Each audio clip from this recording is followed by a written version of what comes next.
حسین سیدنا امام علی مقام کے کچھ وہ تذکرے آج ہمیں کرنے ہیں جو آپ کی زندگی کی آزمائش کے دن تھے، آپ کی زندگی کے امتحان کے دن تھے۔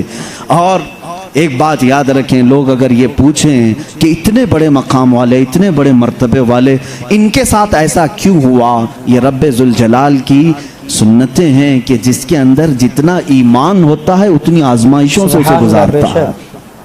ایک بار حضرت بلال حبشی رضی اللہ تعالیٰ عنہ بارگاہ رسالت معاف صلی اللہ علیہ وسلم میں آئے، کہا یا رسول اللہ صلی اللہ علیہ وسلم ہم حق پر ہیں کہ نہیں؟ کہا کیوں نہیں، ہم حق پر ہیں۔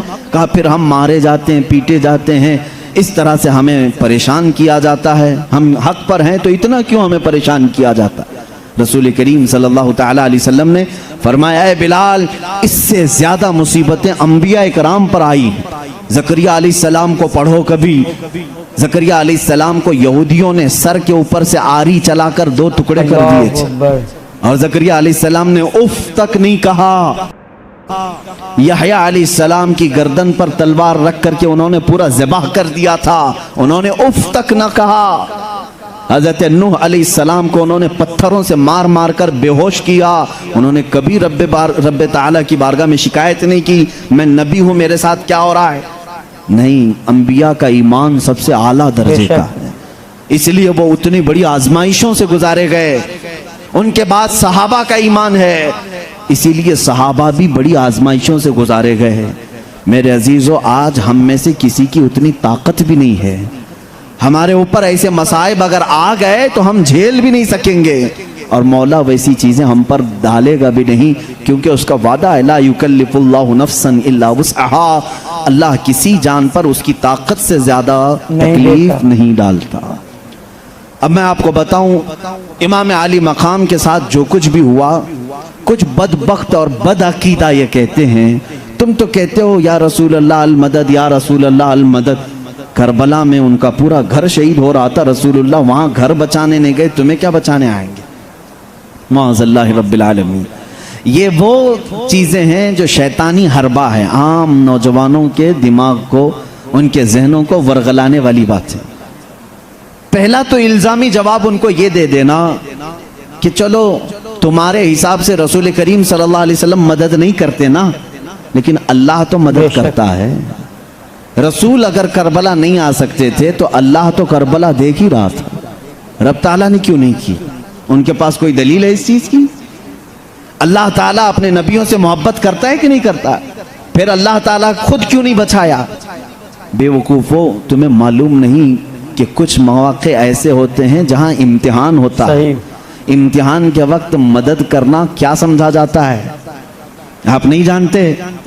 آپ اسکول کے اسٹوڈنٹ، کالج کے اسٹوڈنٹ ہمارے پاس ہوں گے، ایگزام میں بیٹھو، اگر تمہیں 6 مہینے سال بھر پڑھایا ہوا ٹیچر جو تم سے بہت محبت کرتا ہے چٹھی لا کر دے دے تو اسے کیا کہا جائے گا؟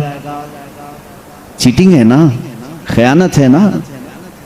امتحان کے وقت چاہے جتنی بھی محبت کرنے والا استاد ہو، تمہیں چٹھی نہیں دے گا، اگر وہ دیتا ہے تو خیانت کر رہا ہے، وہ خیانت کر رہا ہے بچے کے ساتھ۔ اور اگر آپ امانت دار کوئی استاد ہوگا، اسے آپ پوری محبتیں یاد دلاؤ، استاد جی میں تو تمہاری جوتیاں صحیح کرتا تھا، تمہارے لیے پانی لاتا تھا، فلاں کرتا تھا، آج میں امتحان میں بیٹھا ہوں، 2 چیپٹر بتا دو پاس ہو جاؤں گا۔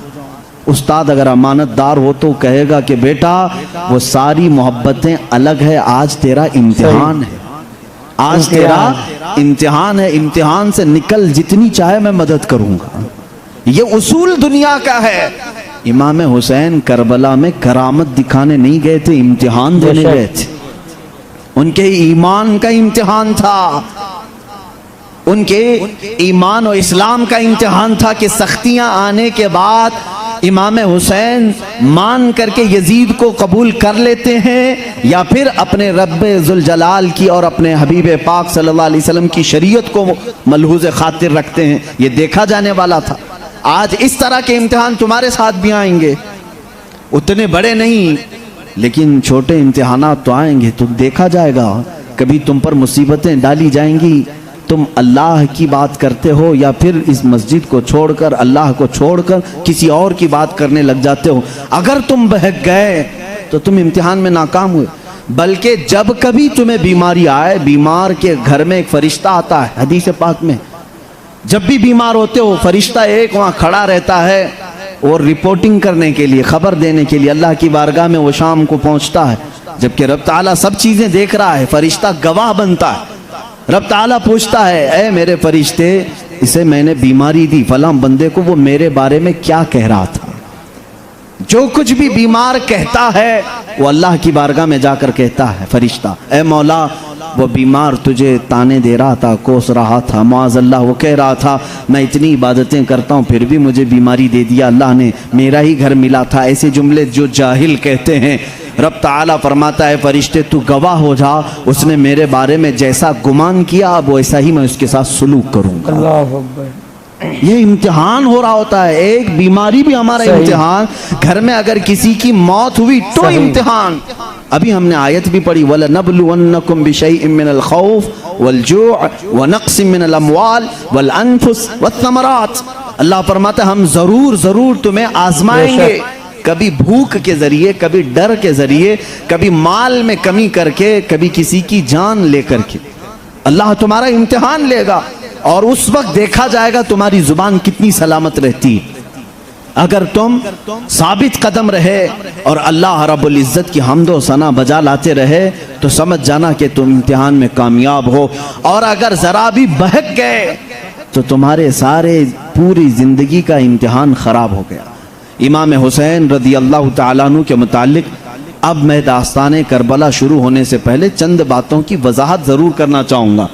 اے میرے عزیزو، یہ واقعات مشہور ہیں، مولا حسین کے ساتھ جو کچھ بھی ہوا وہاں پر لوگ یہ سوال کرتے ہیں غوث بڑے ہیں کہ امام حسین بڑے ہیں؟ ظاہر سی بات ہے غوث پاک کی بہت ساری کرامتیں ہم مانتے ہیں، سیدنا عبد القادر جیلانی رضی اللہ تعالیٰ عنہ کی بہت ساری کرامات ہم مانتے ہیں، کتابوں میں تواتر سے آئی ہوئی ہیں۔ ہم تو سنی ہیں الحمدللہ، وہابیوں نے بھی اپنی کتاب میں ان کی کرامات لکھی ہیں، وہابیوں کے سب سے بڑے امام شیخ ابن تیمیہ نے لکھی ہے۔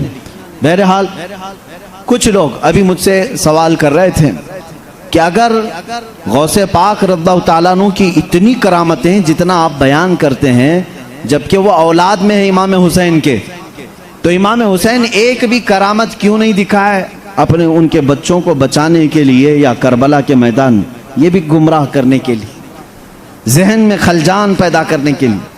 میرے عزیزو پھر میں یہاں بتاؤں گا وہ کرامت کا میدان نہیں تھا، وہ استقامت کا میدان تھا، اور دکھایا ہے انہوں نے کرامتیں۔ یہ اور بات ہے کہ داستان کربلا کا غم اتنا ہوتا ہے کہ ہم کرامتیں سنا نہیں پاتے۔ میدان کربلا میں کئی کرامات لوگوں نے دیکھی بھی ہیں اور کتابوں میں تحریر بھی ہیں۔ فرات کا پانی ان پر بند کر دیا گیا، لیکن میں آپ کو بتاؤں بڑے زمانے کے بعد تقریباً مولا حسین کے 500 سال کے بعد انہی کی اولاد میں ایک مرد قلندر اجمیر کی دھرتی پر آیا جسے پوری دنیا خواجہ ہند کہتی ہے۔ اس غریب نواز نے پورے انا ساگر کو ایک کوزے میں بھر کے دکھایا۔ جن لوگوں نے پانی بند کیا تھا اجمیر کی تاریخ میں سنتے ہوں گے نا، آپ نے حکم دیا وہ پورے ندی کا پانی ایک کھٹوری میں جمع ہو گیا۔ غریب نواز نے اسی لیے وہ کرامت دکھائی تھی، اے نادانو اہل بیت کو کمتر نہ سمجھنا، وہ میرے جد کریم کربلا میں امتحان دے رہے تھے۔ فرات تو کیا سارے دنیا کا پانی ان کے قدموں میں آ سکتا تھا، وہ امتحان دینے کے لیے گئے تھے۔ اور اگر طاقت دیکھنا ہے تو اجمیر کی دھرتی میں دیکھ لو، رسول اللہ کے گھر کا ہر بچہ جب اسے پانی چاہے وہ کوزے میں بھر لے گا، جب اسے چاہے وہ پانی کو کوزے سے باہر کرے گا۔ کرامت دکھائی ہے انہوں نے ان کی اولاد میں بڑے زمانے کے بعد آنے کے بعد۔ اس سے یاد رکھنا چاہیے میرے عزیزو کہ کرامت کا وہ میدان نہیں تھا، کربلا استقامت کا میدان تھا، استقامت کا میدان ہے۔ جیسے کہ دعائیں قبول ہوتی ہیں کہ نہیں ہوتی؟ اللہ کے حبیب صلی اللہ تعالیٰ علیہ وسلم نے ہمیں حکم فرمایا دعائیں کرو۔ مسجد میں ہم دعا ہی تو کرتے ہیں، مسجد میں ہم کیا کرتے ہیں؟ دعا ہی کرتے ہیں۔ اور جب جنگ کا میدان ہو تو وہاں تسبیح لے کے بیٹھیں گے، سبحان اللہ سبحان اللہ سبحان اللہ پڑھیں گے۔ جنگ کے میدان میں تسبیح پڑھیں گے آپ؟ نہیں، آپ سب کو معلوم ہے جنگ کے میدان میں تسبیح نہیں، یہاں تلوار کام کرتی ہے۔ کیونکہ آمنے سامنے کی لڑائیاں ہوتی، جتنی بھی جنگیں، ہمارا تسبیح پر پورا یقین ہے، لیکن تسبیح کا میدان الگ ہے، جنگ کا میدان الگ ہے۔ جب جس کی ضرورت ہوگی وہی کرنا چاہیے، یہ بات یاد رکھیں، جب جس کی ضرورت ہے وہی کرنا چاہیے۔ آج کچھ لوگ میسج فارورڈ کرتے رہتے ہیں، حالات بڑے خراب ہیں، روزہ رکھو، وہ تسبیح پڑھو، یہ تسبیح پڑھو۔ میں نے ایک بار کہا تھا، ایک مولوی صاحب، ان کو زمینیں دے دی تھی کچھ لوگوں نے، گاؤں والوں نے، کہ اس سے آپ کما کر کے کھایا کریں۔ وہ فصل بیج بویا انہوں نے، فصل آئی، جب فصل آئی تو ایک گدھا چرنے کے لیے آ جاتا تھا، سیدھے مولوی صاحب سے وہ بیٹھ جاتے تھے تسبیح پڑھتے ہوئے، اللہ اس گدھے کو دور کر دے، اللہ اس گدھے کو دور کر دے۔ پوری تسبیح ہو جاتی تھی، گدھا چر کے چلا جاتا تھا۔ روز گدھے کا یہی کام تھا اور وہ مولوی صاحب کا تسبیح پڑھنے کا کام تھا۔ چند نوجوانوں نے دیکھا یہ مولوی کا کھیت گدھا پورا چر جائے گا اور ان کی تسبیح ختم نہیں ہوگی، انہوں نے ڈنڈے اٹھائے ہیں، نوجوانوں نے ڈنڈے اٹھائے اور گدھے کو خوب پیٹا، مارا، اور اس کے بعد کھیت سے باہر کیا۔ اس کے بعد پھر گدھا کبھی نہیں آیا۔ انہوں نے کہا مولوی صاحب، ہر گدھا تسبیح سے نہیں جاتا، ہر گدھا تسبیح سے نہیں جاتا، کبھی کبھار ڈنڈا اٹھانا پڑتا ہے۔ تو میرے عزیزو، ہر میدان کو سمجھ کر کے چلو، ہر میدان کو سمجھ کے چلو۔ میں ان لوگوں کو یہاں آج پیغام دینا چاہتا ہوں، ہمارے آج وہ بھی علماء جو آج اس طرح کی باتیں اپنے نوجوانوں سے کہتے ہیں، مصلحت، سمجھوتے، کمپرومائز، ہر ایک کا ایک وقت ہوتا ہے۔ ہم امن کی بات کرتے ہیں، اسلام امن کا پیغام دیتا ہے، لیکن ایک بڑے بزرگ عالم دین ہیں، انہوں نے لکھا ہے یہ سب جو امن کی بات کرتے ہیں خالی امن کی بات، اسلام امن کی بات اس وقت کرتا ہے جب بلال حبشی کعبے کی چھت پر ہو، غلامی ختم، کسی کے ساتھ زور زبردستی نہیں ہو رہی ہے، تب اسلام امن کی بات کرتا ہے۔ لیکن اگر تم مدینے پر چڑھائی کرنے کے لیے آؤ، مال لوٹو، میرے آقا احد کے میدان میں صحابہ کو بلاتے ہیں، میرے آقا نے نہیں فرمایا مسجد نبوی میں بیٹھو اور تسبیح گھماؤ، ہر ایک چیز کا ایک میدان ہوتا ہے۔ بہرحال امام علی مقام سیدنا امام حسین تسبیح پڑھنے کے لیے نہیں گئے تھے، کرامت دکھانے کے لیے نہیں گئے تھے، بلکہ وہ اپنی استقامت کے جلوے دکھانے گئے تھے۔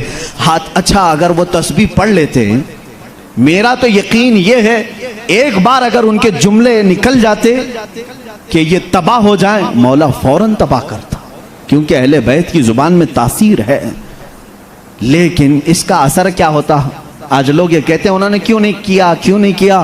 ارے ہمارے لیے نہیں کیا، انہوں نے اگر چاہا ہوتا تسبیح پڑھتے، دعا کرتے، سامنے والے ہلاک ہوتے، لیکن بعد میں آنے والے زمانے میں اگر کوئی یزید ہمارے سامنے آتا اور ہمارے لیے بھی کوئی کربلا جیسی حالت آ جاتی، وہ تو حسین تھے، ہماری زبانوں میں کہاں سے اثر آئے گا؟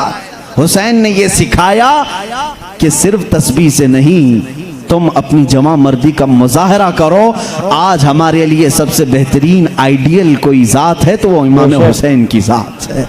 ہم غریبوں کو انہوں نے دکھایا ہے۔ بعد میں آنے والے یہی کہتے نا وہ تو اہل بیت تھے، رسول اللہ کے نواسے تھے، انہوں نے کرامت دکھا کر کے تو اپنے آپ کو سیو کر لیا، ہم کیا کریں گے؟ اس لیے انہوں نے اپنی کرامت کے ذریعے سے اپنا بچاؤ نہیں کیا، بلکہ اپنی طاقت اور اپنی استطاعت کے مطابق جو کچھ ہو سکتا تھا وہ راہ خدا میں قربان کیا۔